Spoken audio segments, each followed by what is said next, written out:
Ils avaient des très bonnes idées. Ils faisaient des propositions. Nous parlons notamment d'Adolphe Mosito, le président national du parti Le Nom va venir. Et ça arrive que la mémoire se rébelle. Nouvel élan.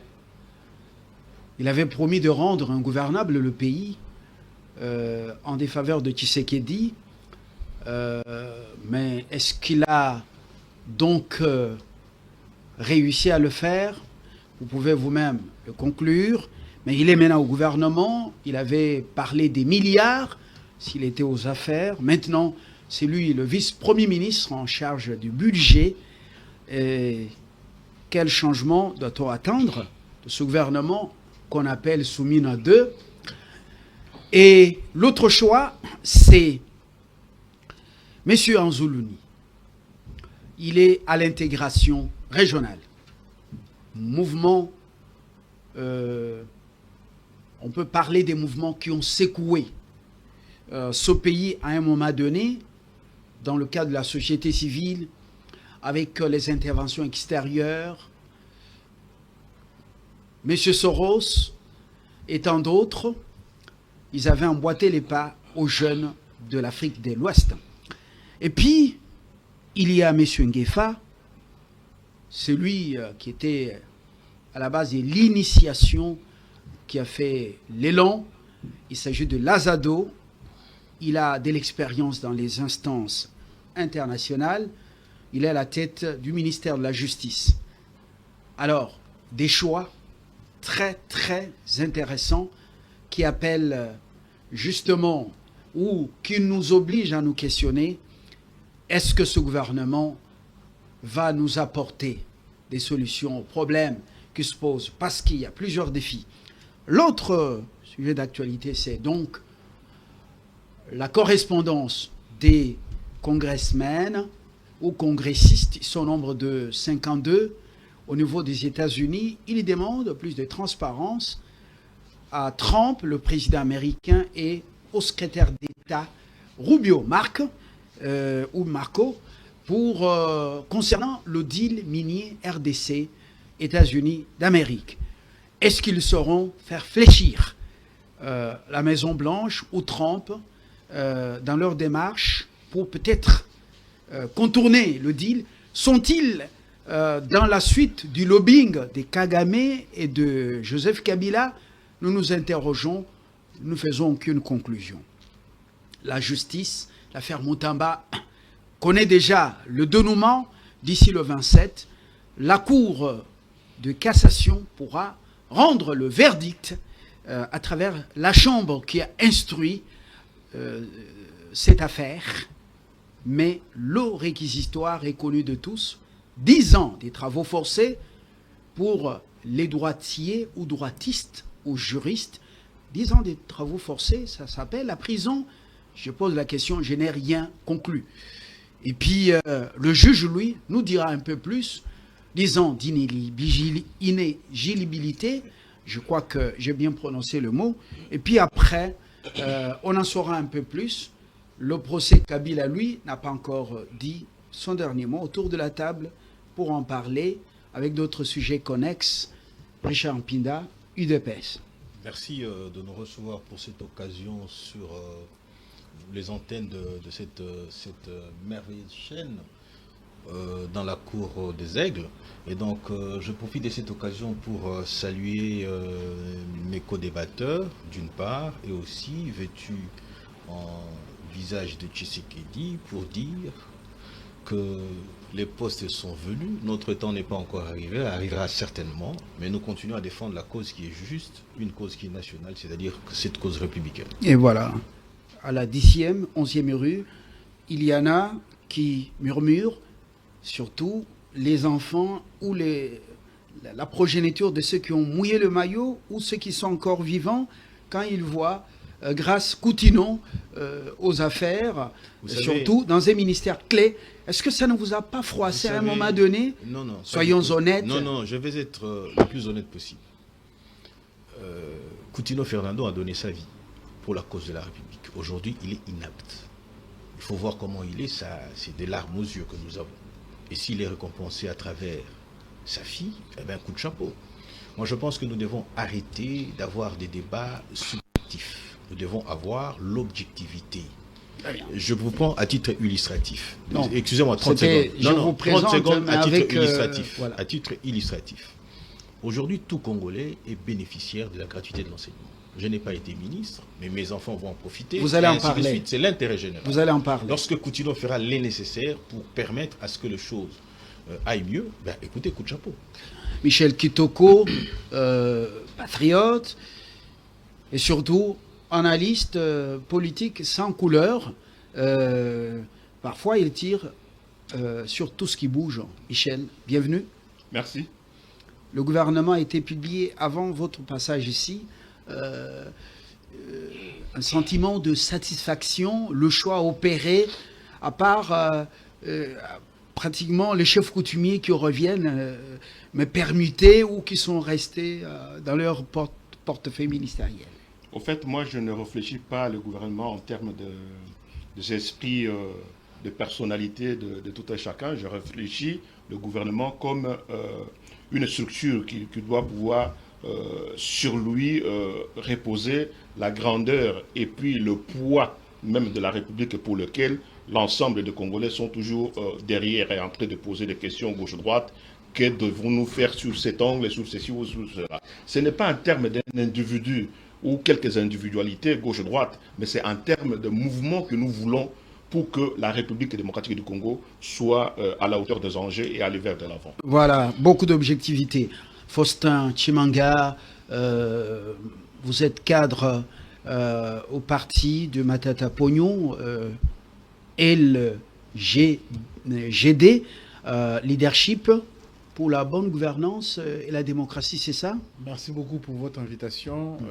Merci à ceux qui nous suivent en ce moment. Vous l'avez dit, je suis membre et communicant du LGD, leadership et gouvernance pour le développement, parti cher à l'ancien Premier ministre Matata Mapon, qui est en vie.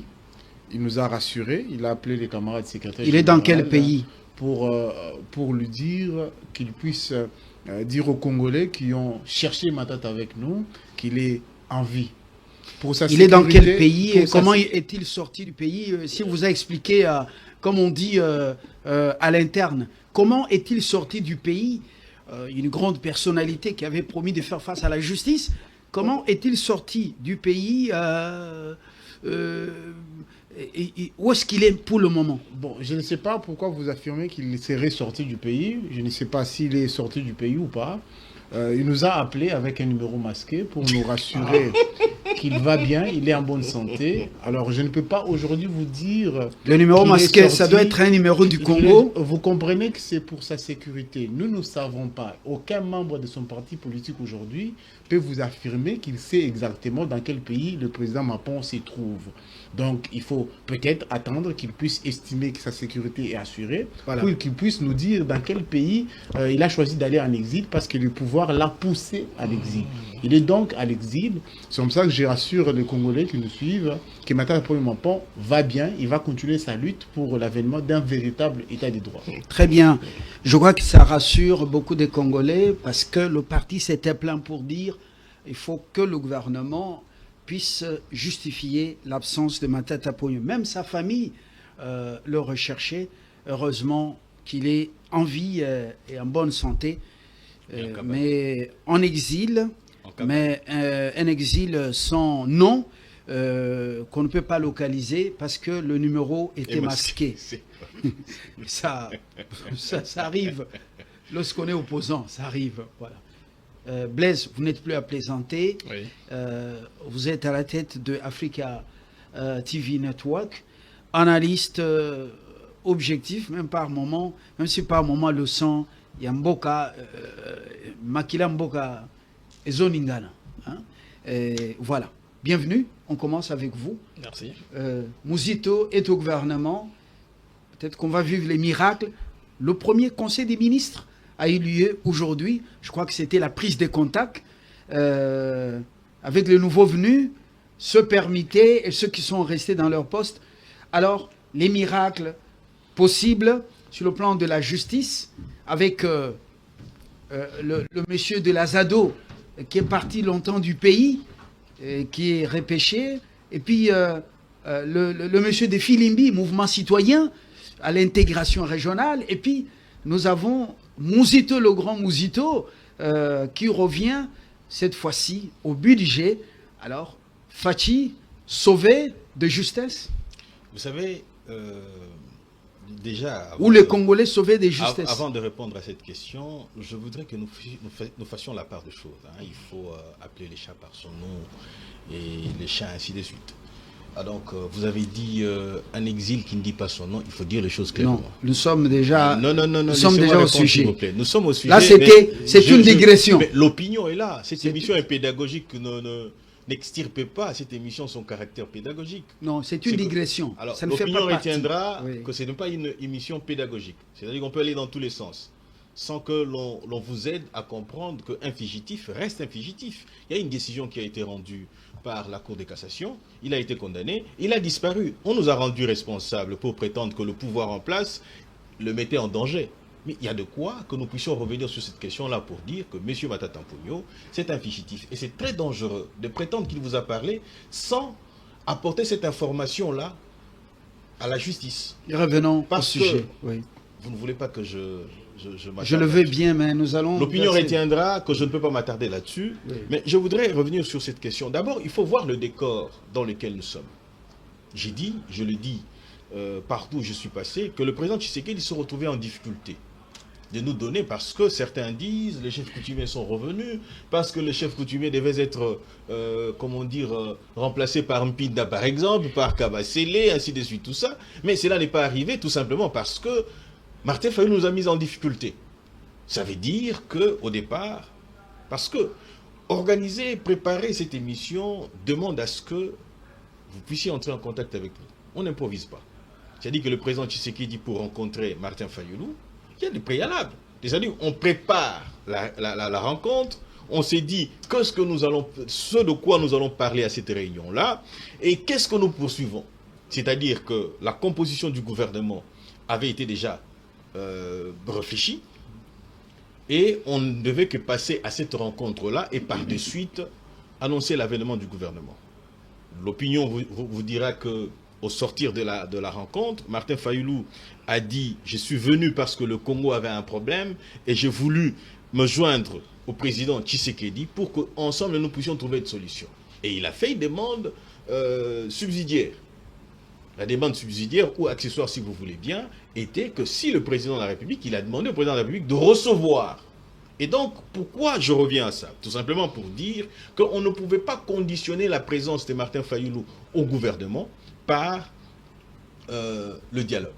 Et donc, l'opinion retiendra que le gouvernement tel qu'il avait été présenté, tel qu'il avait été préparé, ne pouvait plus être possible. Pourquoi? Parce que Tshisekedi aurait en face de lui deux fronts, c'est-à-dire d'une part l'opposition et l'union sacrée. Et c'est-à-dire qu'il aurait fragilisé même ses perspectives à venir. Voilà pourquoi il s'est rabattu en se contredisant, en disant « je veux un gouvernement resserré ». Cela ne pouvait plus être possible parce qu'il doit garder les fractions au sein de l'union sacrée, satisfaire certains membres que nous appelons chefs coutumiers et consorts. Donc je crois que le président Tshisekedi est excusable et les perspectives à venir vont nous en dire davantage. Et oui. Je continue. Oui. Maintenant, le gouvernement est là. Nous faisons avec ce gouvernement. Nous faisons avec ce gouvernement parce que déjà nous partons du principe que le gouvernement ne va pas s'écarter des 6 axes qui ont fait l'objet de la campagne électorale. Ça sera dans la continuité. Et dans la continuité, chacun devra donner les meilleurs de lui-même pour qu'on arrive à avoir les 6 millions d'emplois qui ont été promises, pour que l'on puisse avoir la sécurité. Parce que déjà ici, vous allez vous rendre compte que le président de la République, pour la question de la sécurité à l'est de la République, s'est déployé énormément et que l'on a gardé les mêmes acteurs, c'est-à-dire la dame Kwamba, et revient encore pour continuer parce que nous avons été à Washington. Sur le plan diplomatique, mais on a gardé Guy Kabombo à la défense. Tout à fait, ça va de soi. Alors que vous-même, vous savez que sur ce plan, il y a suffisamment de soucis. Non, je crois que alors, comment on peut garder... une très mauvaise lecture. Je crois que vous faites une très mauvaise lecture. Parce qu'aujourd'hui, oui. En fait, vous faites une interrogation désorientée. Pourquoi? Parce que Mwadian Vita a démontré à suffisance qu'il devait être reconduit. Voyez par exemple aujourd'hui l'équipement qu'on offre au FARDC, ce n'était plus comme on le voyait avec ce qu'avait fait Franck Toumba, c'est-à-dire qu'il pouvait décaisser de l'argent et acheter des armes qui ne correspondaient pas, où la technologie n'était pas encore appropriée aux militaires congolais. Aujourd'hui par exemple, c'est une fierté de savoir que les FARDC, pour se déplacer, ils n'ont pas besoin de mobiliser un avion comment dire, d'une société privée. Mais M. Kabombo n'a pas acheté les avions de nos forces armées. C'est la République. C'est la République. Exactement. Alors, mais l'initiative est venue de qui? Vous pensez qu'il n'y avait pas un plan avant Kabombo? S'il vous plaît, oui. s'il vous plaît. Soyons corrects avec nous-mêmes. Vous avez demandé d'être honnête et correct avec nous-mêmes. Nous le sommes. Pourquoi on ne l'a-t-on pas fait avant? Pourquoi on le fait seulement maintenant? Parce qu'il y a quelqu'un qui a pris l'initiative. Je ne peux pas vous livrer certains secrets d'État. Du moins, je peux vous informer en disant que les camps militaires sont en train d'être réhabilités. On est en train de permettre à ce que l'autonomie de l'armée soit réelle. La loi de programmation, comment est-ce qu'on peut arriver à la matérialiser? Ce n'est que maintenant qu'on le fait. Donc, pour permettre à ce que le FARDC soit à la hauteur de ce que nous en voulons, c'est-à-dire une armée républicaine. Richard Pinda, dans une première intervention, justement, pour équilibrer, Michel, je vais revenir à vous deux centristes. Je prends le parti LGD, Faustin Chimanga. Ce gouvernement, quelle est votre analyse personnelle ou au sein du parti, avec l'entrée des grosses pointures, comme l'homme qui a été à la base de Filimbi, en Zuluni, comme M. Nguefa et comme Adolphe Mouzito, pour ne citer que les trois là, et avec l'arrivée, la permutation de Kabamba Watoum aux mines, ça coïncide avec le retrait des carrés miniers de plusieurs personnalités politiques africaines et mondiales, même congolaises, 640 permis d'exploitation. Un record quand même. Votre commentaire au niveau du parti?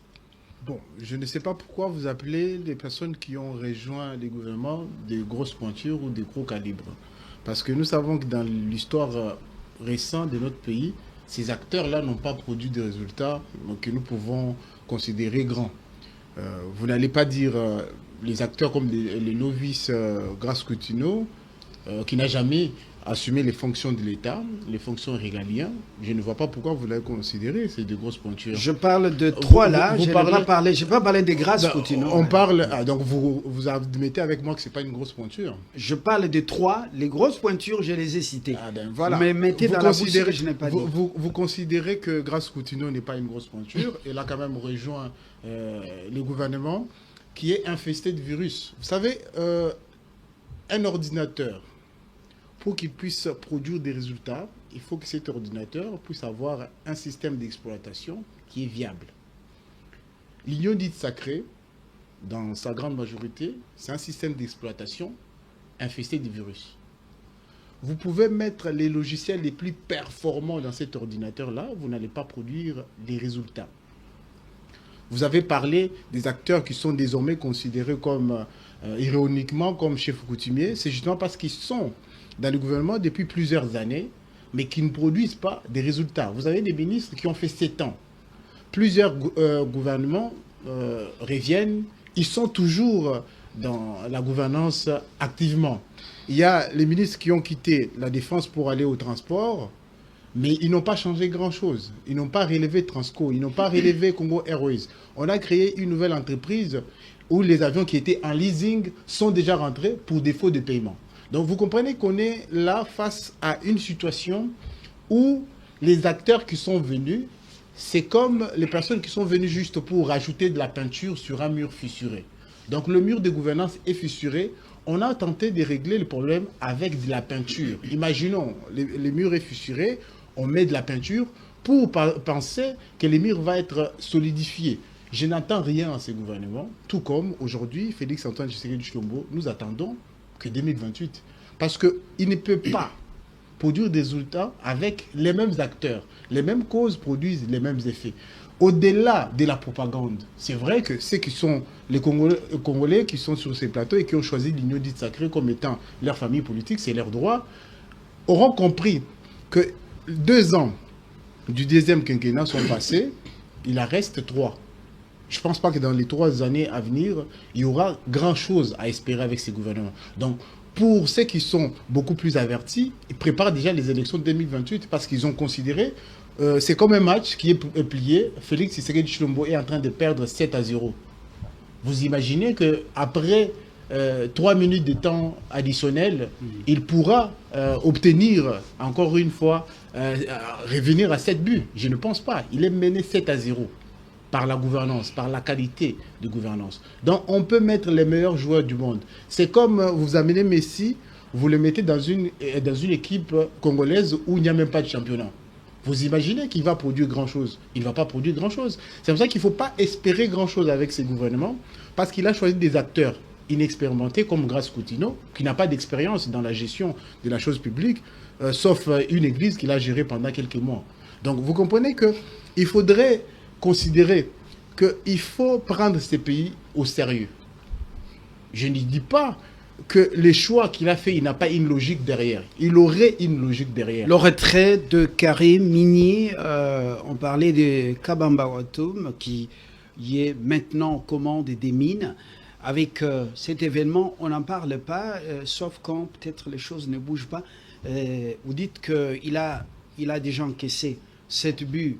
Et lui n'en a marqué que 0. Voilà, 0 but. Alors, le retrait de ces carrés miniers, un événement quand même au pays. Mais vous savez, les effets d'annonce, c'est très beau quand on est sur les médias ou quand on met en place les systèmes de communication. Mais malheureusement, les effets d'annonce ne produisent pas toujours. On annonce que la RDC va, d'ici quelques années, atteindre autant de milliards en termes de budget. Mais les actions qui sont menées aujourd'hui ne nous mettent pas dans une posture où on est optimiste face à cette ambition-là. Qu'est-ce que vous reprochez à cet acte, à cette action de retrait des Karimini? Non, mais écoutez, 640 mais écoutez, nous, on observe la gouvernance en général.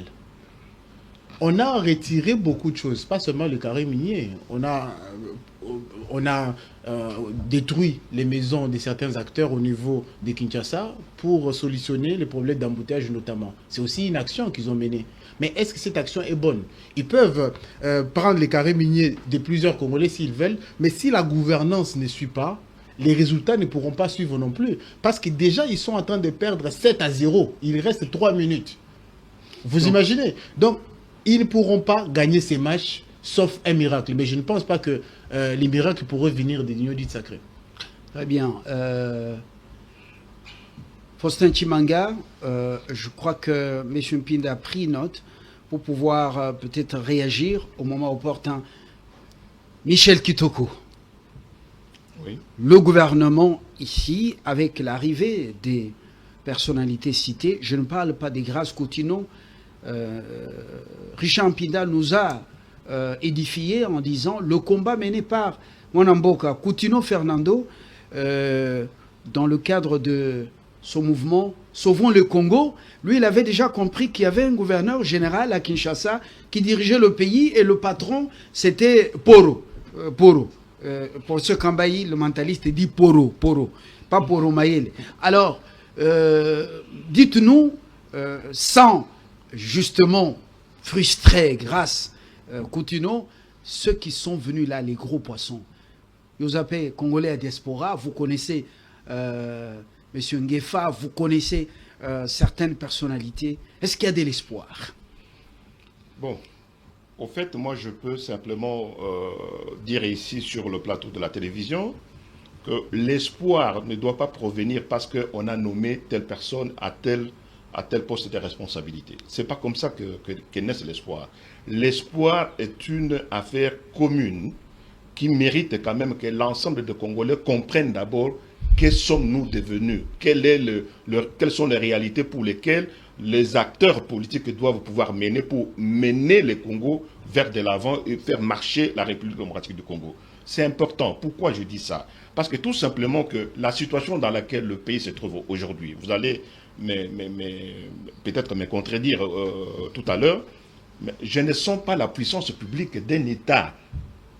La vraie version, c'est ça. Moi, je milite toujours pour que nous ayons à mettre les éléments qui permettent à ce que la République doit pouvoir exister. Par quoi? Non pas par son territoire, c'est pas par la population, mais par la puissance publique. Ça, c'est un manque à gagner pour notre pays. Donc, quand nous avons... En tant que politologue, parce que vous l'êtes depuis le centre Condoleezza en France, dites-nous, puissance publique, ça signifie quoi? Puissance publique signifie simplement les gens qui dirigent le pays de haut jusqu'au recoin et tous les recoins de la République. Je vous donne un exemple simple.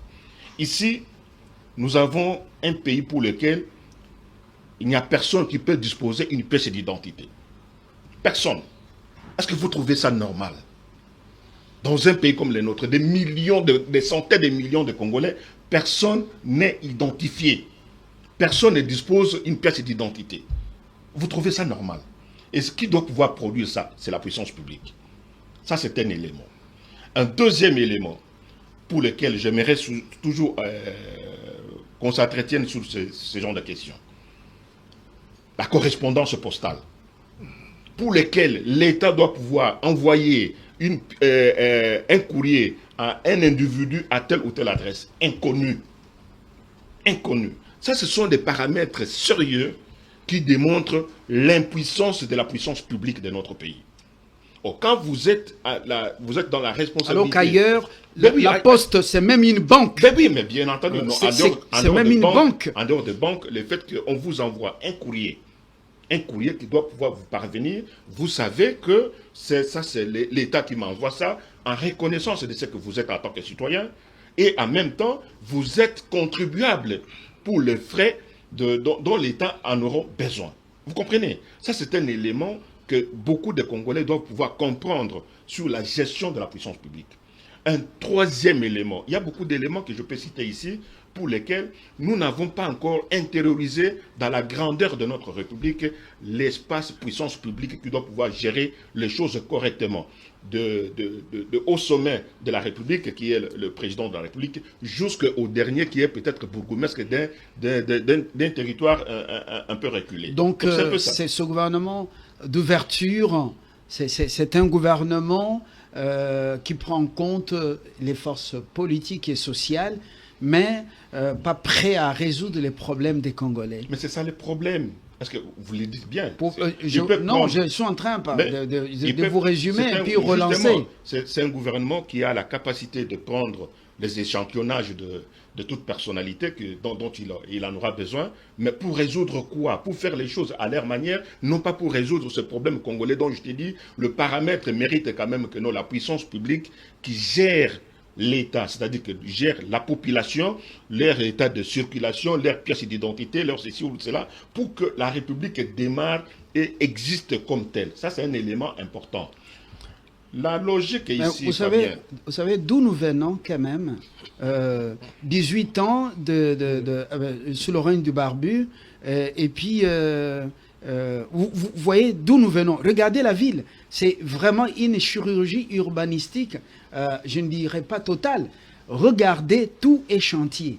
Regardez comment le pays a été géré en 18 ans. Mais non, est-ce qu'il n'y a pas de choses qui marchent sous Tshisekedi? C'est ce que j'ai dit. Oui. Le seul chantier pour lequel on peut s'y étaler, c'est de voir qu'un jour, un citoyen libre, qui n'a rien à voir avec les penchants politiques de telle ou telle tendance, on lui demande d'aller à sa commune pour obtenir sa pièce d'identité, même payant, avec lui et ses enfants. Nous sommes dans un pays où on enterre des gens juste une identité qui est déclarée par un membre de sa famille. Ce n'est pas normal. Vous comprenez? Donc, moi, ce sont, je te dis, des éléments pour lesquels la puissance publique doit s'y étaler.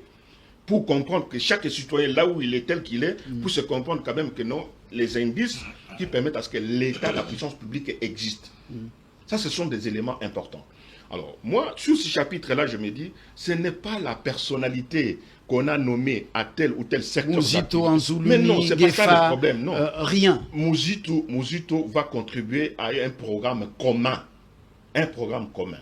Un programme commun, c'est quoi? C'est-à-dire que nous avons la première ministre qui est là, qui mène bien ses actions, je l'espère et je pense. Et puis en même temps, il y a un programme de société dont elle est responsable directement, ce n'est pas le président de la République. Vous comprenez? Selon les articles de notre Constitution de la République démocratique du Congo, ce n'est pas au président de décliner ses projections sur la République. C'est au Premier ministre qui est responsable devant le Parlement, devant l'Assemblée nationale de notre pays. Donc c'est un peu ça. Donc sur ce secteur-là, je pense qu'il y a des regards que nous devons observer aux côtés du gouvernement de notre pays pour essayer de déceler les éléments qui permettent à ce que nous puissions comprendre et composer des choses pour que le pays puisse aller vers de l'avant. Blaise, vous également, un pays a plutôt un gouvernement de pratiquement 6 mois, et puis après, on leur dit, il ne faut pas nommer les membres de cabinet, et puis après, moana bendana, et puis voilà, on a essayé un peu stratégiquement de gagner du temps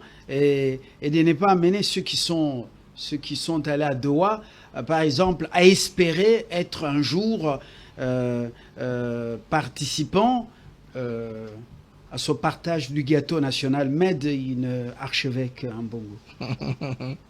Ok, parlant des gens de Doha, c'est pas maintenant qu'ils entreront dans le gouvernement. Il y a beaucoup de process à faire devant nous. Il faut d'abord qu'ils signent que les troupes rwandaises se retirent de la RDC, qu'il y ait la paix à l'interne. Là, on parlera d'entrer des gens de 1-23 FC pour participer à l'action publique. On doit tout d'abord restaurer l'autorité de l'État, ce qui est primordial, avant de penser mettre les gens dans le gouvernement. Mais pour l'actuel gouvernement, moi je pense très bien que le fait que le président Félix Tshisekedi l'ait retouché comme il a fait, c'est dans le but, n'est-ce pas, d'améliorer les sociales des Congolais. Parce que tout gouvernement a le mandat, l'obligation, le devoir, n'est-ce pas, d'appliquer des politiques pour alléger un temps soit peu, n'est-ce pas, la misère ou la vie de son peuple. Maintenant, pour celui-ci, beaucoup de gens sont pessimistes et les hommes du gouvernement sont au courant. Donc je pense qu'ils seront obligés d'avoir une obligation de résultats dans un très bref délai. Ce sont des gens qui ne vont pas, selon mon sens à moi, trop tergiverser parce qu'ils savent qu'ils sont mal aimés. Vous voyez comment est-ce que les gens ont réagi de manière publique. Aussi un problème très clé, les gens ne se rendent pas compte. Vous voyez depuis le gouvernement Sama Lokonde soumis à 1, les pourcentages de la participation féminine est en train d'augmenter. Nous allons aux allures d'un pays anglophone. Or, notre culture, nous sommes bantous généralement. Le Congolais d'emblée, c'est l'homme qui commande. Mais nous risquons de tomber à un déséquilibre social sans précédent. Je vous dis vrai. Le président est le champion de la masculinité, oui, nous sommes à 30%, positive. Nous sommes à 30%. Les femmes dans des postes clés, on a une femme Premier ministre, on a des femmes dans des portefeuilles clés. Mais on ne les sent pas. Alors, c'est une présence. C'est une présence pot de fleurs ou une présence leadership responsable et efficace.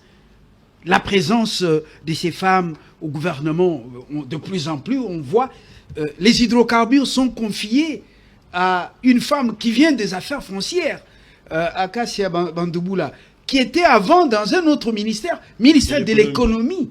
Alors, qu'est-ce qu'elle a fait réellement pour être dans des ministères clés comme ça, l'économie nationale, affaires foncières, et aujourd'hui, hydrocarbures, où elle a du mal à laisser des empreintes. Alors, par quelle magie cette masculinité positive est en train de nous produire quand même des gens comme ça, mais au résultat, pour la plupart, sont des bureaucrates. Il faut qu'on le dise, le peuple a besoin des résultats. Et d'ici là, Tshisekedi va rendre compte au peuple. Il ne faut pas qu'on se voie la face quand même. Malheureusement, ça va secteur par secteur. Nous tous ici avons applaudi pour Madame la ministre d'État Kakoma Wagner, pour, n'est-ce pas, son qualité de raisonnement, la façon dont elle fait une exception. C'est une femme. Une exception. Elle n'est pas différente de Bazaïba, Eve Bazaïba, de la jeune ministre qui vient d'être nommée ici, la fille de Coutinho, à qui j'encourage d'ailleurs, parce qu'il faut donner la chance aux jeunes aussi, l'employabilité des jeunes gens. Il faut le laisser, c'est le ministère de la jeunesse. Mais on ne vient pas chercher de l'emploi au gouvernement. On ne vient pas chercher de l'emploi au gouvernement. Elle n'est pas partie chercher de l'emploi, mais le fait qu'elle soit là seulement, elle pourra être à mesure de relever le défi. Mais ce qui est important est que le casting est fait en fonction des qualités personnelles des personnes, compte tenu du CV présenté au chef de l'État, qui est lui qui a le dernier mot. Alors, l'action globale du gouvernement, n'est-ce pas, sera constatée à la fin du mandat. C'est le président qui va avec son bilan, de toutes les façons. Mais ce que moi je souhaitais est que les choses puissent aller de sorte, n'est-ce pas, à satisfaire le peuple congolais. Penser le peuple congolais d'abord, sortir des querelles politiciennes et c'est quoi le terme encore? De l'égoïsme, voilà. L'égoïsme et l'égocentrisme, l'effet de tout avoir, hein, lui-même, que moi je me retrouve, que j'ai place. C'est moi ou rien. Vous voyez, voilà. Même incompétents. Maintenant, on a des gens qui sont en train d'aller, qui sont au gouvernement, qui connaissent ni les contours, ni les méandres de leur secteur. Là, maintenant, on fait du surplace. Les carrés miniers, vous avez la liste. Je vous ai suivi en parler dans un live sur la toile. Alors, ces carrés miniers, c'est une surprise pour vous, le retrait, cette décision. Parce que dans la Grèce du Bois, on retrouve les grands du monde. Ah ouais. On a même cité Obasanjo, Olusegun, mais comment, au lieu d'aller faire ses champs dans sa ferme au Nigeria, lui, il est entre deux avions, on parle carré minier, mais qui lui a attribué? Non, Paul Kagame et les gouverneurs généraux qui étaient ici, hein, Joseph Kabila, avaient statut de récompense en pot de vin de carré minier. C'est ainsi que tous ces présidents-là qui ont été facilitateurs en RDC, commençant par Thabo Mbeki, tous les présidents-là qui sont venus en RDC comme facilitateurs sont sortis riches de carré minier. Cela ne fait pas exception de Obasanjo. Il s'est enrichi, mais il a fait les choses dans la faveur du Rwanda avec la plus grande complaisance possible. Le problème qui était là, c'est que la gouvernance en Afrique centrale dépendait du bloc anglo-saxon, n'est-ce pas? Kagame et Museveni, qui étaient rassurés par les États-Unis et l'Angleterre. Maintenant, les choses sont en train d'évoluer. À l'époque, c'était normal que Paul Kagame suggère à Kabila de leur donner quelque chose en contrepartie pour se taire. Donc, on achetait le silence des négociateurs qui étaient supposés rester... Des médiateurs, je veux dire, supposés rester neutres et rappeler aux uns aux autres leurs engagements. Vous voyez? Ils venaient déjà, comment ils prenaient parti en recevant les carrés miniers. En passant, est-ce que les 52 congressistes, ici chez nous on les appelle députés nationaux américains, peuvent-ils faire fléchir Trump et son administration concernant l'accord de minerais critiques? Non, il faut faire la part des choses. La politique étrangère du président américain est globale. Il n'a pas particulier sur la question congolaise. Alors, dans la lettre de Madame Sanchez, elle s'appelle Linda Sanchez, on a retrouvé les éléments de langage du président rwandais, Paul Kagame. C'est ainsi qu'ils sont partis dans un caucus qui est dirigé par quelqu'un d'autre. Un gars qui s'appelle, je pense bien, j'ai son nom quelque part là, il s'appelle Brian Mast, qui est chargé de la commission des affaires étrangères au Sénat. C'est celui-là à qui adresser ce genre de questions.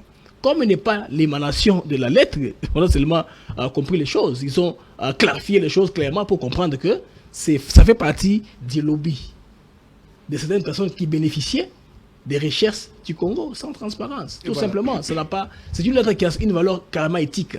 Ce n'est pas contraignante. Lorsqu'on dit retrait des permis d'exploitation, il faut dire aussi que le clan Clinton est concerné. Voilà. Merci mon frère. On dit ce sont les démocrates. Et d'ailleurs, voilà pourquoi la congressiste qui est démocrate ne font que, constater qu'on a récupéré le beefsteak qu'ils avaient dans la bouche, et voilà la réaction. Vous conviendrez avec moi aussi, Ruto est cité, vous conviendrez les différentes prises de position de Ruto, et d'ailleurs, là, ça fait un débat, nous en avons discuté ici, avec la position qu'avait pris Thabo Mbeki sur cette question. Et donc, derrière ça, je voudrais que l'opinion tire son attention sur comment la mafia a été organisée en République démocratique du Congo, comment l'on met le Congo en difficulté. Là, je le réponds en disant la carte d'identité ne peut pas arriver dans ces conditions de tohu-wabohu, parce que la difficulté, c'est que qui est Congolais, qui ne l'est pas. Même sur cette table ici, nous nous interrogeons sur cette question, c'est compliqué. Il faut combien d'années ne me posez pas ce genre de identifier les Congolais. Ne me posez pas ce genre de questions, parce que je ne saurais pas y répondre, je ne suis pas expert, mais je constate tout simplement que nous sommes un tableau sombre et peint ici. On ne peut pas parler. Je vous ai, en dehors du plateau, soulevé une question qui a un monsieur dont je crains d'appeler compatriote qui m'a dit que tu ne deviendrais ministre dans ces pays seulement si tu faisais des salmalek au Rwanda. Est-ce que vous comprenez? C'est-à-dire que quand je le dis, j'ai été avec lui au ministère du budget. Ce qui voudrait dire que nous sommes infiltrés, non pas seulement dans l'armée, mais au sein de l'administration. Mais il faut mettre des mécanismes qui nous permettront d'identifier réellement, chose qui n'est pas facile. Il y a une première tentative ici. Mais pourquoi a-t-on arrêté? Ça, on ne se pose pas de questions. Certains citoyens congolais ont déjà des cartes d'identité, le président de la République, le président de l'Assemblée nationale, certains membres de... Non, mais c'est ça. Il y a eu une démarche qui a commencé. Pourquoi a-t-on arrêté? Ça, c'est un problème. Avec une firme étrangère, voilà. je vous informe que plusieurs Congolais sont déjà détenteurs de cette carte nationale. Mais voilà pourquoi nous La disons... carte nationale. Voilà Jamais pourquoi été nous disons officialisé. qu'il y a un problème.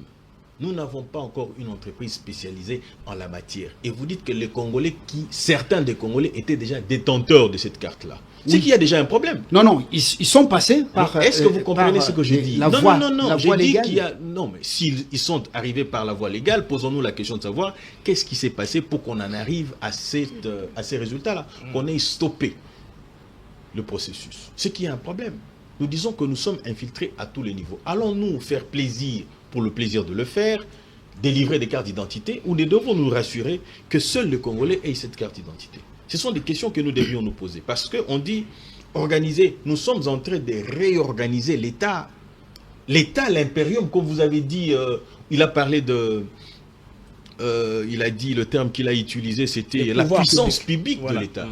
Pour l'avoir, il faut d'abord vous organiser. Qu'avions-nous comme armée si aujourd'hui presque tous les généraux sont à la solde de l'ennemi? Qu'avions-nous? Et l'impérium est exercé... Pas tous les généraux. J'ai dit il y a des presque patriotes. tous les Congolais, tous les généraux sont à la solde de l'ennemi. Je ne dis pas tous les généraux. Il y en a de ceux qui sont restés. Il y a un autre. On ne le dit pas trop. Il a dit, mon travail c'est de protéger le président de la République. Et si j'ai failli, qu'on tue même ma famille. Il y a une lettre écrite. Voilà le dévouement qu'on a vis-à-vis de la République parce que le président de la République c'est une institution. Et je me réjouis, il y a un autre colonel qui est à côté du président Tshisekedi qui est toujours avec lui, qu'on a indexé, qui a été avec Joseph Kabila, ainsi de suite. On a indexé plus d'une fois. Mais il est resté loyal par rapport à la République. C'est-à-dire qu'au sein de l'armée, nous avons, je suis, le colonel, je sais, qui est toujours avec le président de la République. Et donc, ce qui voudrait dire que nous avons des Congolais qui, eux, c'est la patrie. Voilà. La preuve en est que nous sommes ici. Je ne me retrouve pas en tant que ministre. Mais je continue d'ailleurs, je arbore mon appartenance politique. Mais je continue encore à défendre la cause républicaine. Et donc, le Vous ne Congolais vous retrouvez patriote, pas autrement. je ne suis pas dans les institutions. Caréminier, dans les lois là-bas. Je veux en venir. Dans le Katanga. J'étais là. J'étais là en train de revenir. Sengamine à l'Amiba. Lorsqu'on Vous ne pose vous beaucoup de retrouvez pas questions. autrement. Non, je me retrouve lorsqu'on prend une décision comme celle de la gratuité de l'enseignement, par exemple. Mes enfants, ce n'est pas moi qui ai pris la décision. Mes enfants, mes petits-enfants vont en profiter. On parle de la couverture santé universelle, par exemple. Et donc, de l'autre côté, lorsqu'on Est-ce que dit- les partenaires de sont l'autre payés? côté, de l'autre côté, lorsqu'on dit, mais c'est tout Monsieur un Mpinda, processus. Les est-ce que faiblesses, il y en a. les partenaires sont-ils payés? Vous voulez un pays Les parfait. formations hospitalières reçoivent-elles Subvention.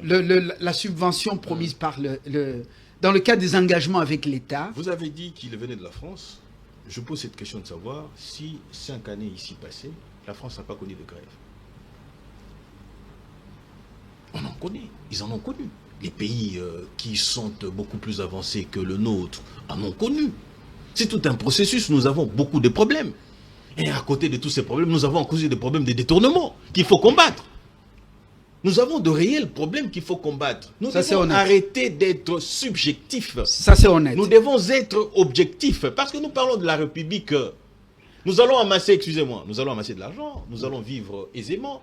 Mais demain, qu'est-ce que nous allons laisser à nos enfants? Justement. Il faut maintenant construire la République. Pour construire la République, il faut d'abord voir l'intérêt général et non pas l'individualisme. Arrivera à un moment donné, nous assumerons ces fonctions, mais pour le moment, lorsque les autres agissent bien, je voudrais chuter parce que je sens que vous devez déjà m'arracher la parole, je voudrais chuter par cette question de la jeune dame ici, Coutinho, qui est...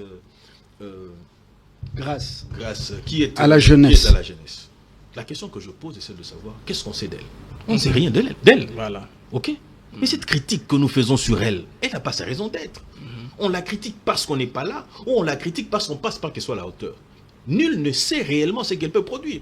Lorsqu'on dit elle n'a pas d'expérience de gestion, je me suis posé la question de savoir, est-ce que la gestion, elle est celle politique ou la gestion tout court? Parce qu'elle gère déjà une église. C'est-à-dire qu'elle a déjà des capacités de gérer, excusez-moi, elle a des capacités de gérer une organisation. Et cette organisation, elle est compliquée, quand les églises et tout ce que vous voulez, ainsi de suite, tout ça. Moi, j'ai vu une critique. Les gens vont en train de la montrer, en train de jouer à la drone, batterie. donnant à la batterie, Oui. donnant l'impression que c'est tout ce qu'elle savait faire. Et pourtant, là, elle est en train d'exalter Dieu. Je m'attendais qu'on montre même un sex-step d'elle. On ne l'a pas montré. Qu'on la montre en courte jupe, on ne le fait pas. Mais c'est déjà quelqu'un qui a des valeurs qui peuvent permettre de mettre à la disposition de la jeunesse. On a cette jeunesse ici qui est ballottée par le prétendument homme de Dieu, que nous voyons dans les scandales ça et là, ainsi de suite, tout ça. Mais vous avez quelqu'un qui peut être encadré de manière à produire, à donner les meilleurs d'elle-même. Les actions qu'elle prendra, ces actions vont servir à tout le monde. Vous n'êtes pas établi juge des hommes des dieux ou des serviteurs de Dieu. Attention, la parole de Dieu nous établit juge parce que nous demande d'examiner toutes choses et de retenir ce qui est bon. Examinez les Je suis Écritures. juge. Les Écritures, ce que disent les hommes. Voilà. Je pose Et alors, la parole de Dieu, nous donnant les outils d'examen, dit que tout homme de Dieu doit être irréprochable. Les évêques doivent être irréprochables. Et lorsque ces hommes-là ne sont pas irréprochables, c'est un problème. Vous ne pensiez pas avoir à quelqu'un qui parlerait de la parole de Dieu.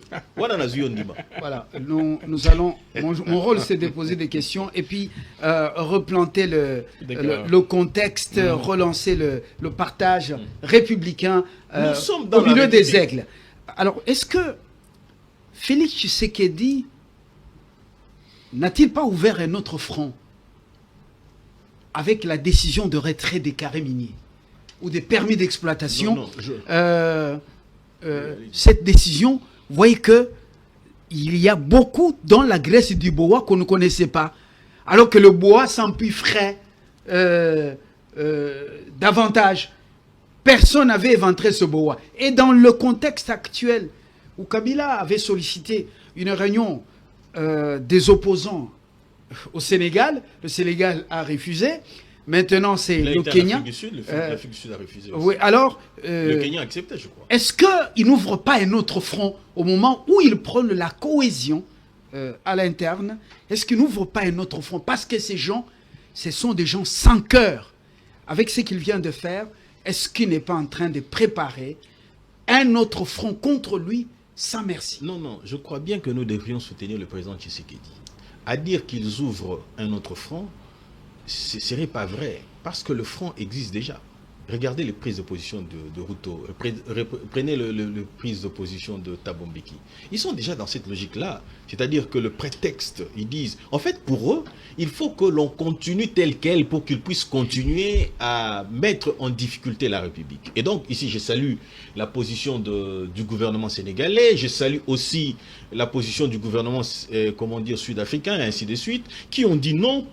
Ils ont dit qu'ils ne pouvaient pas recevoir un ancien président poursuivi par son pays sur leur sol. Et donc, je pense que la conscience est là, africaine. C'est ce que nous voulons, les panafricanismes. Voilà. Les panafricanismes, ce n'est pas seulement dire occidentaux c'est ci, occidentaux c'est là, les panafricanismes, mais c'est aussi un comportement qui tend à préserver l'intérêt principal des Africains. Et ici, nous pensons que le champion, vous l'avez dit, champion de la féminité, mais plutôt, moi je dirais, de la masculinité positive, le champion du bien-être des Congolais, du panafricanisme, Tshisekedi fait bien son travail. Alors, Faustin, c'est maintenant à vous, à votre prise de parole. Nous allons évoluer pour prendre l'autre aspect, les sanctions prises contre un groupe armé. Mais Washington n'a pas sanctionné le M23 ni AFC, qui tue tous les jours et massacre tous les jours. Alors, ça étonne plus d'une personne. Faustin, nous sommes avec vous d'abord pour la suite du débat. Enfin, avant d'en venir à votre question, je souhaiterais réagir aux prises de parole que j'ai entendues tout à l'heure, religieusement d'ailleurs. Vous savez, il ne faudrait pas qu'on soit dans une république, parce qu'on nous a dit qu'il fallait parler république. Il ne faut pas qu'on puisse être dans une république où la seule qualité d'un ministre, c'est être enfant d'eux. Si sur ces plateaux, par exemple, on serait tous dans une position où la seule qualité qui arrive en avant quand on parle de Madame Grace Coutinho, c'est juste parce qu'elle porte le nom Coutinho et on dit qu'elle est qualifiée parce que son père aurait mené un combat. On se demande si ce combat était mené dans quelle position. Quelques prises de parole lors des prédications les dimanches, on appelle ça un combat. Mais en même temps, il faudrait considérer que... Mais son père a beaucoup milité. Non, mais écoutez, vous pensez que la qualification, vous êtes compétent parce que votre père a milité? Vous le pensez réellement? Si c'était le cas, on aurait compris que le président de la République, fils du Sphinx, allait être beaucoup plus républicain. Or, qu'il n'est pas républicain du tout.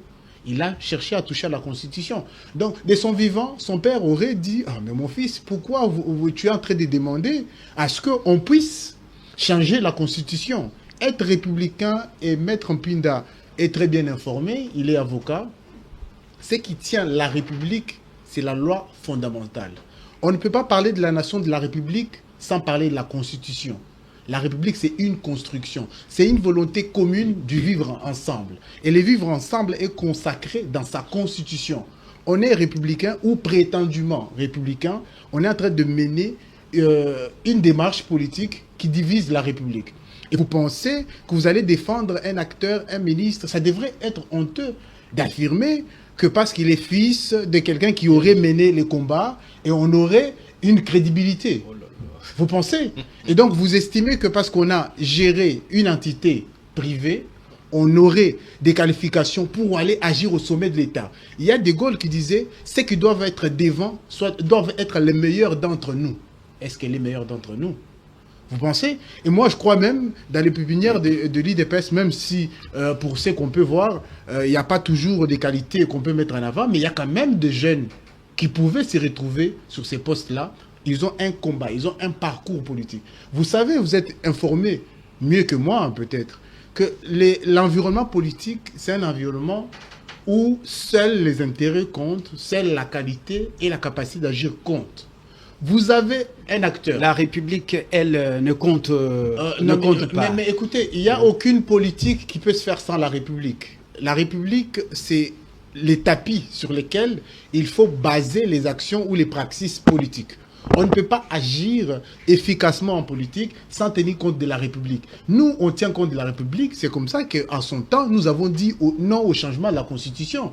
Aujourd'hui, c'est lui qui mettra en avant une question comme celle du changement de la Constitution. Il agira contre la République. Et on ne peut pas prétendre être républicain et pousser les Congolais à accepter une certaine légèreté au sommet de l'État. Être ministre doit être honoreux.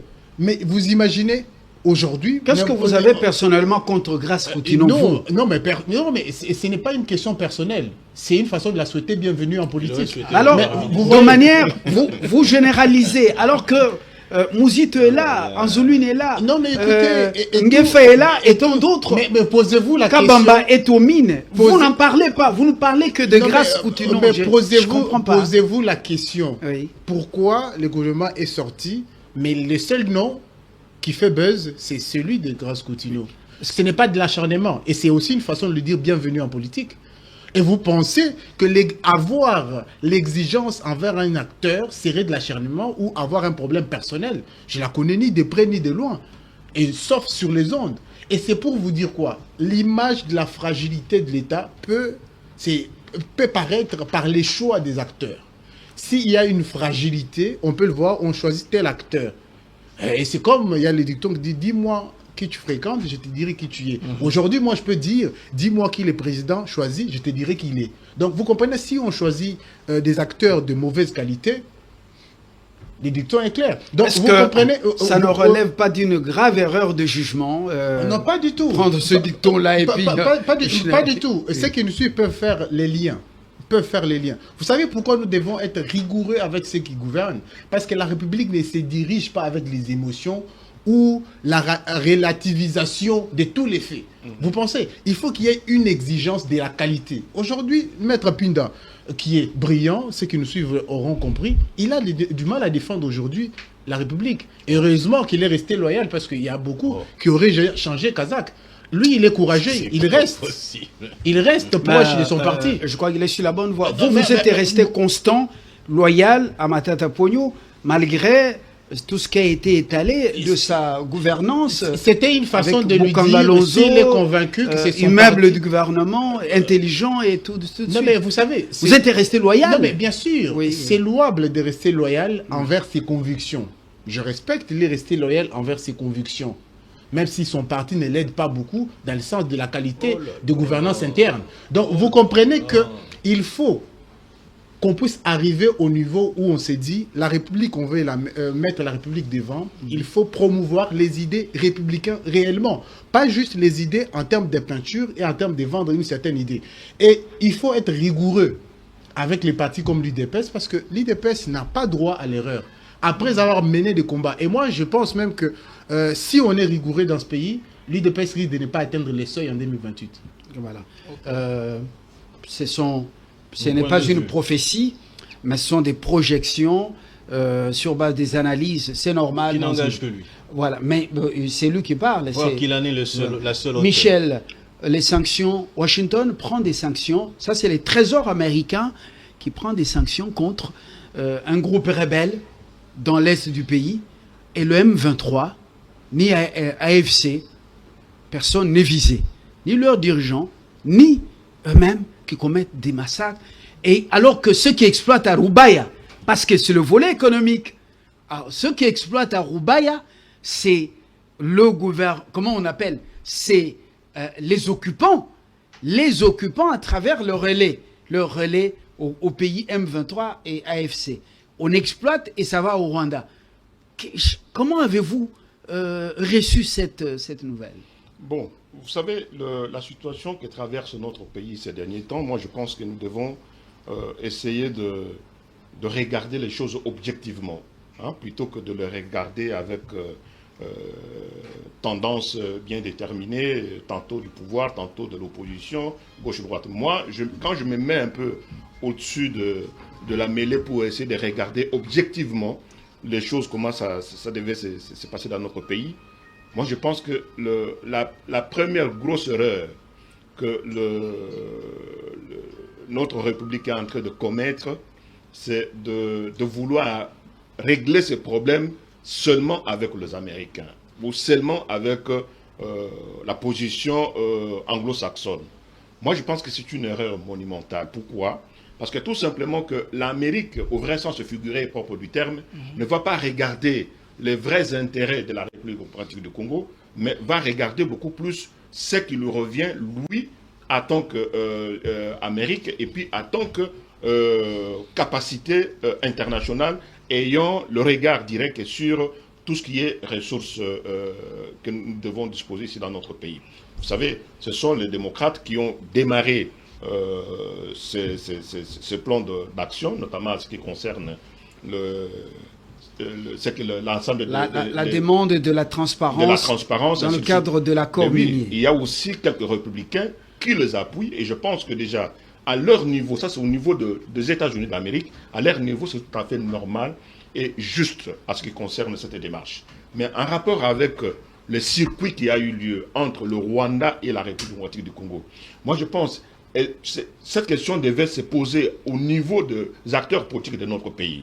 Qu'est-ce qu'ils sont allés négocier à Washington auprès du président américain pour que le Rwanda soit parmi le pesanteur ou un pays dont nous savons que c'est un pays agressé, mais qui doit pouvoir bénéficier avec nous sur ce genre d'action de partage. Vous comprenez? C'est déjà quelque chose qui, pour moi, attire toute mon attention sur les indices qui ont eu lieu. Ce n'est pas par hasard qu'on va amener le Rwanda avec le Congo pour signer d'abord des accords, mais en même temps, le Rwanda, quand on regarde ces accords-là, les indices montrent clairement que non, il y a aussi le bénéficiaire qui est aussi le Rwanda.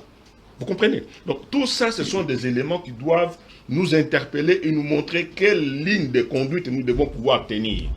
Et moi, je pense, Fabien, demain, aujourd'hui ou demain, la République va nous donner raison sur un certain nombre de démarches ou de faisabilité que nous devons pouvoir dire ici sur le plateau. Je crois bien qu'il ne faut pas qu'on commette encore des erreurs. Si il y a la notion de la paix avec le Rwanda, que ce soit vrai et que ce soit dit clairement sous quel angle, ainsi de suite.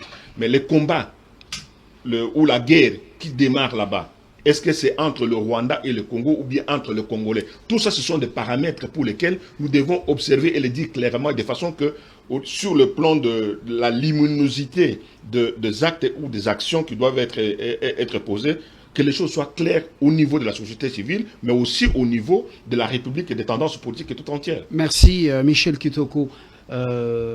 Blaise, ce sera votre dernière prise de parole. Vous avez suivi ce que Michel dit. Oui. Est-ce que le Rwanda directement va tirer bénéfice de l'exploitation des minerais? On sait qu'on exploite, nous tous, la centrale hydroélectrique de la Ruzizi. Au Ruzizi, ça a été conçu dans le cadre de la CPGL, la communauté économique des pays des Grands Lacs. Oui. Voilà. Donc, Depuis Mobutu, d'ailleurs. oui, depuis Mobutu. Son inquiétude, vous la partagez? Et puis, dites-nous, pourquoi on sanctionne un groupe armé et on ne sanctionne pas les terroristes qui sont reconnus par Washington que ce sont les terroristes? Bon, les sanctions, les buts des sanctions Parce qu'ils sont à Doha.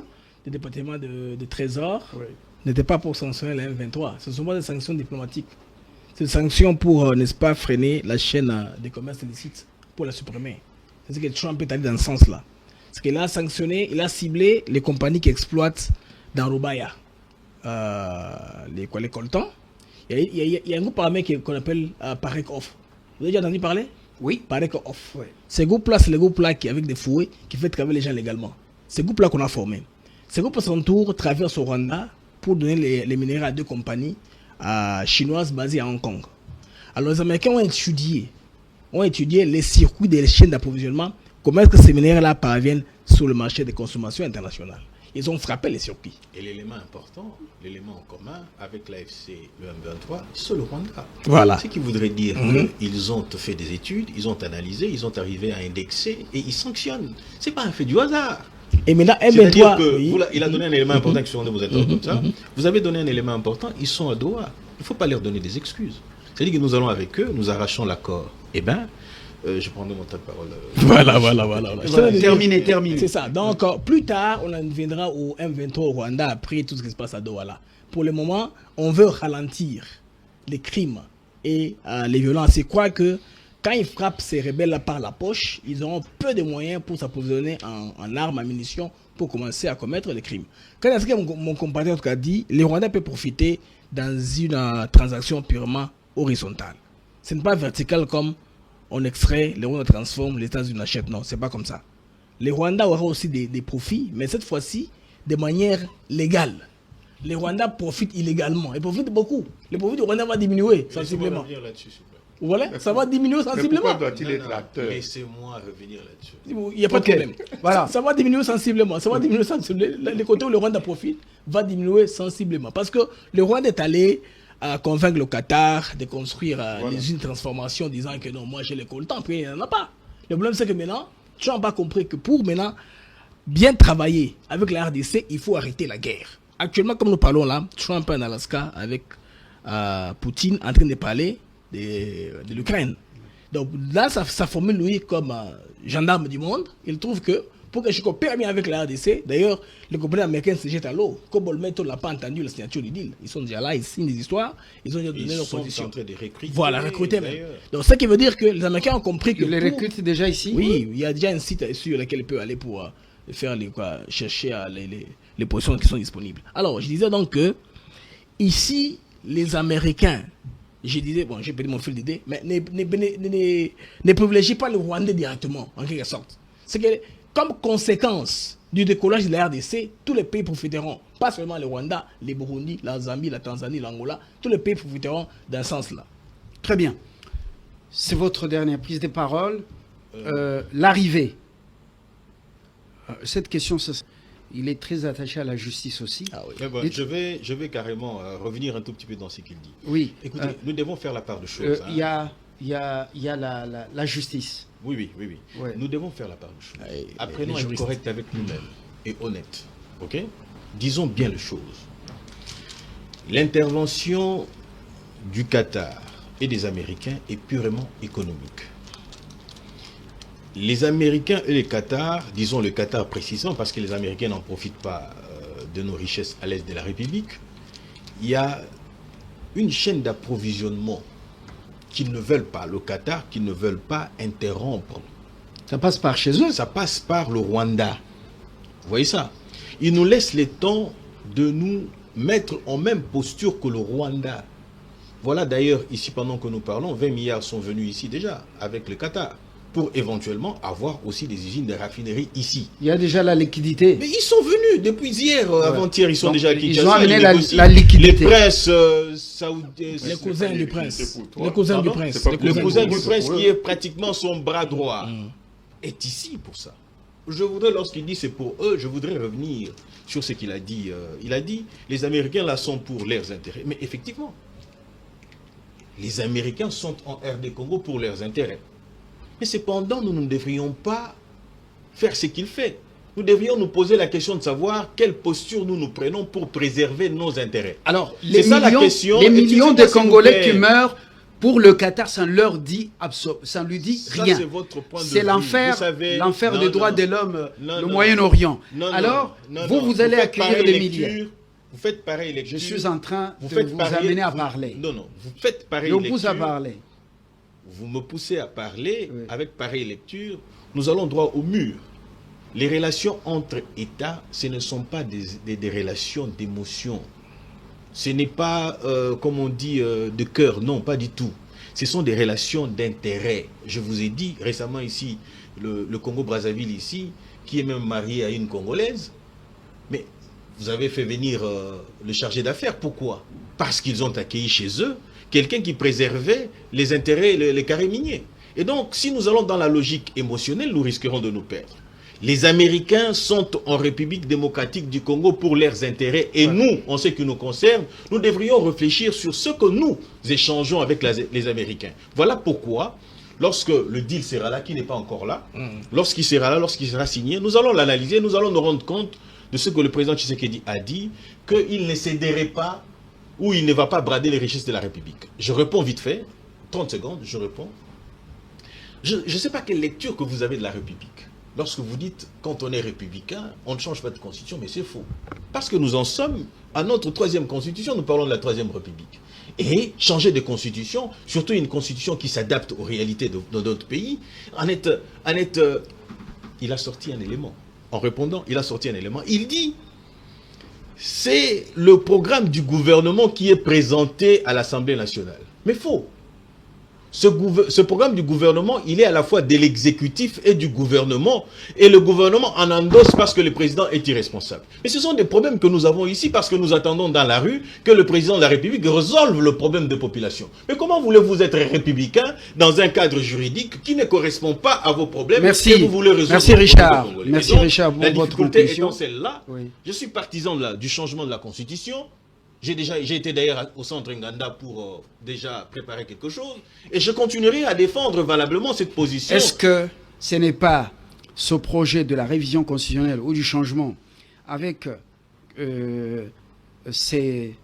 comment vous appelez ça, cette frappe avec le retrait des carrés miniers, est-ce que ça ne va pas plonger ce régime dans les difficultés? Je C'est une crois que question, les on pourra en parler. difficultés, nous Michel, les avons déjà. Michel, Mais justice. chaque citoyen congolais doit s'assumer et rejoindre la position républicaine, c'est-à-dire le bon côté de l'histoire, de manière que tous ensemble, nous puissions défendre valablement cette République. Ceux qui ne mangent pas, ils pensent que c'est pas leur affaire. Moi, je ne mange Non, pas, ça je pense va que c'est barder. mon affaire. Voilà, Ou que Michel. disons que je ne mange pas. Michel, Mais je pense que c'est justice, mon affaire. il y a Ngefa à la justice, l'homme de la thérapie, oui, la thérapie de choc. Il est jugé devant la Cour des cassations. Il est en choc. Son verdict est très attendu le 27. Alors, Ngefa, vous êtes partisan de la justice. Il ne faut pas qu'on oublie le sang qui a coulé. Est-ce que vous avez l'espoir qu'il va être comme Moutamba? Non, moi, ce n'est pas question d'être comme Moutamba. Moi, je garde toujours cet esprit de neutralité qui permet à ce que, s'il y a une bonne justice dans notre pays, que tout Congolais puisse être regardant et puis en même temps être bénéficiaire de cette même justice. Pourquoi? Parce que si il y a une bonne justice, ça va faire éviter à ceux qui commettent des crimes ou des actions négatives contre leurs compatriotes ou contre la République d'une manière ou d'une autre. Vous comprenez? Mais au moins que cette justice soit une justice nationale qui s'applique dans tous les recoins de la République. Merci. Vous comprenez? Ce n'est pas une justice seulement qui est basée juste ici à Kinshasa. Nous sommes ici dans une république dont vous savez la capacité réelle de la grandeur de notre pays. aller au village si quelqu'un commettait le même acte que quelqu'un qui est ici à Kinshasa, qui est pris par la justice, s'il sera jugé comme il se doit. Voilà pourquoi je dis, nous devons travailler sur la refondation de la République et d'un État qui s'établit un peu partout, sur toute l'étendue de la République. Voilà. Faustin, c'est vous qui clôturez. La justice avec l'arrivée d'Engefa, sûrement que vous le connaissez, ou vous avez appris de lui un choix, qu'il soit opéré de manière judicieuse ou non. Est-ce que vous avez l'espoir, vous qui criez qu'il n'y a pas de justice dans ce pays, c'est une justice à double vitesse? Pas seulement moi. En commençant par le président de la République actuel, Félix-Antoine Tshisekedi Tshilombo, je tiens à préciser qu'il ne sera plus président en 2028. Vous savez qu'il a déclaré la justice malade. Ce n'est pas moi. Il a dit la justice est malade. Puisque la justice est malade, il a estimé qu'il fallait un médecin, Moutamba. Aujourd'hui, il se retrouve face à une justice malade et jugé par une justice malade. Les médecins qui se retrouvent devant un malade, ils se demandent comment je vais faire. Donc c'est pour vous dire que nous sommes nous sommes plongés dans une situation très compliquée. Et tout ce qu'on voit comme jurisprudence qui vont fragiliser l'arsenal juridique et rajouter de la maladie sur la maladie de la justice, ça sera très compliqué pour l'actuel ministre, même si on sait qu'il a une certaine expérience dans la gestion des droits humains. Sur ces points-là, je pense que la Constitution de 2006 est beaucoup plus évoluée. Sur cette partie-là, le titre 2 de la Constitution consacre beaucoup des dispositifs qui permettent à ce que les libertés des personnes et de leurs biens puissent être gérées correctement. Donc je pourrais, sur les prochaines émissions, parce que je pense que sur les prochaines émissions, on pourra plus s'atteler sur cette question-là. Il faut, sur la question de la justice, interroger les causes profondes.